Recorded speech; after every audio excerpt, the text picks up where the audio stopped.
So ito na yung yung New Holland na ginawa namin, Fiat.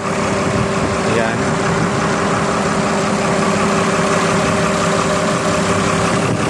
Fiat na tractor. Ayan na. Yung general overhaul lang makina.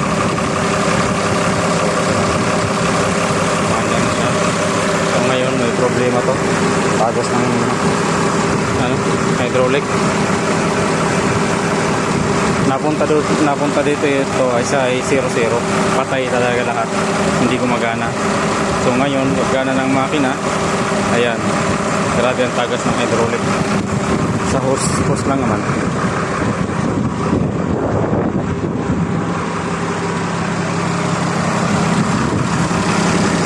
Ayan. Pining ng tunog. Ayan.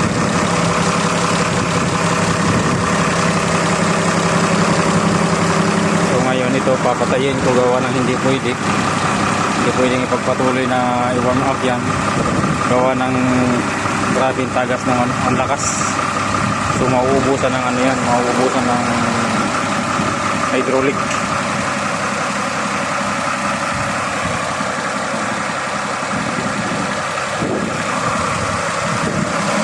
Tapos na rin.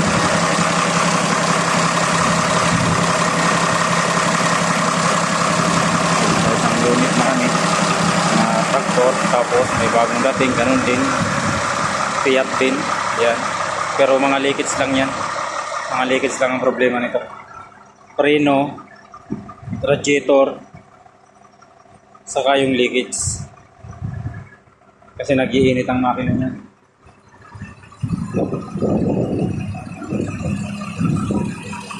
Pagkatapos namin nito, saktong tapos to, may dumating na isa.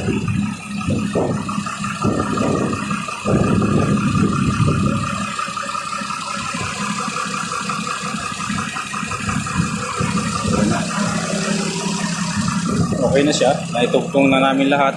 Yung bucket naitugtong na rin, ayan na, naikabit na rin. Ayan o, kabit na rin yan. Pero wala pang mga lock yan, ito pa yung mga lock niya. Lock na rin naman ang kulang niya.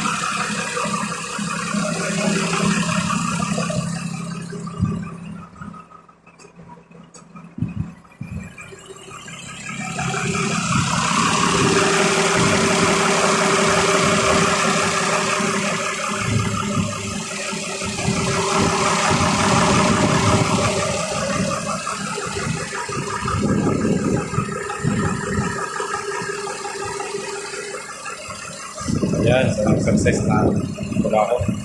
So, ito mga lods, salamat sa inyong panonood. Paki-like naman po, paki-share. Ingat kayo lagi, God bless.